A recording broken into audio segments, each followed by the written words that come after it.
Friends, last lecture में हम one Hoff factor के बारे में पढ़े थे। वन टॉप फैक्टर के बेसिस पर दो एग्जाम्पल आते हैं, उसमें से एक एग्जाम्पल हम आज देखेंगे। उससे पहले हम वन टॉप फैक्टर को रिवाइज कर लेते हैं। लास्ट लेक्चर में हम पढ़े थे कि van't Hoff factor I is equal to molar mass के बेसिस पर आए तो I is equal to normal molar mass divided by abnormal molar mass, और कॉलिगेटिव प्रॉपर्टीज के बेसिस पर आए तो I is equal to observed colligative property divided by calculated colligative properties. अगर मोलर मास के बेसिस पर आए तो इससे उल्टा ऊपर आएगा कैलकुलेटेड ऊपर आएगा और नीचे आएगा ऑब्जर्व्ड मोलर मास।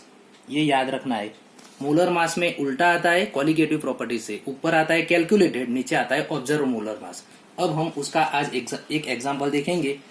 दो एग्जांपल उसके आते हैं, एक एसोसिएशन पार्ट वाला आता है और दूसरा डिसोसिएशन पार्ट वाला आता है। तो association part x is equal to, ये हमारा फॉर्मूला है जो आपको याद रखना है, ब्रैकेट में 1 minus I n divided by n minus 1, जहां n यानी यहाँ कितने एटम एक दूसरे के साथ जुड़ते हैं। जैसे कि ये एग्जांपल में यहाँ डायमर है, तो डायमर यहाँ n के बदले हम 2 लिखेंगे।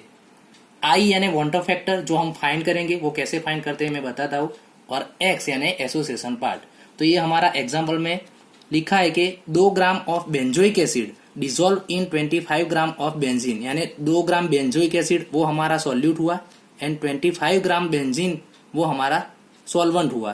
तो W2 यानी कि सॉल्यूट वो है 2 ग्राम, और W1 हमेशा प्रायोरिटी हम देते हैं सॉल्वेंट को, तो सॉल्वेंट यहाँ हमारा है 25 ग्राम। तो W2 W1 हमको डेटा में दे दिया है। दूसरा यहाँ दिया है depression in freezing point equal, यहाँ फ्रीजिंग पॉइंट कितना डिप्रेस होता है वो दिया है 1.62 केल्विन, तो हमारा डेल्टा TF दे दिया है।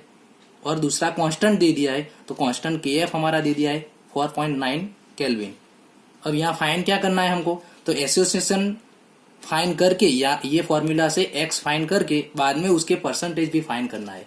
तो हमारे पास W2 W1 KF delta TF है, तो डेल्टा TF का फॉर्मूला हमको पता है, delta TF is equal to KF into M के बदले मोलालिटी का फॉर्मूला हम लिख सकते हैं W2 bye M2 multiply W1। अब इसमें से M2 को हम सब्जेक्ट बना दे, डेल्टा TF यहाँ डिवाइड में आएगा, M2 को सब्जेक्ट बनाया ये हमने, डेल्टा TF डिवाइड में ले लिया, और सभी की वैल्यू यहाँ ऊपर से पुट कर दी। तो हमारा M2 जो मिला, जो आंसर आया M2 का 241.98, वो हमारा एक्सपेरिमेंटल मोलर मास बोलेंगे इसको।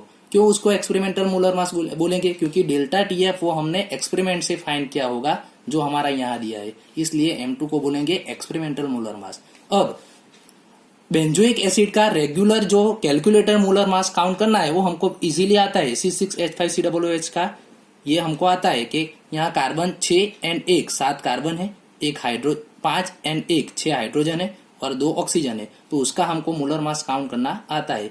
अब I का फॉर्मूला लिखेंगे जो हम वन टॉप फैक्टर में पढ़ चुके हैं, वो normal molar mass divided by abnormal molar mass, और दूसरा क्या बोल सकते हैं, ऊपर आएगा कैलकुलेटेड, नीचे आएगा एक्सपेरिमेंटल।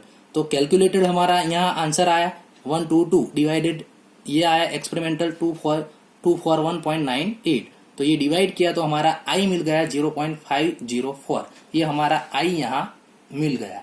अब n यहाँ हमको मालूम है 2 लेना है, तो इसके बेसिस से हम x फाइंड कर सकते हैं। x is equal to formula क्या है हमारा 1 minus I n divided by n minus 1।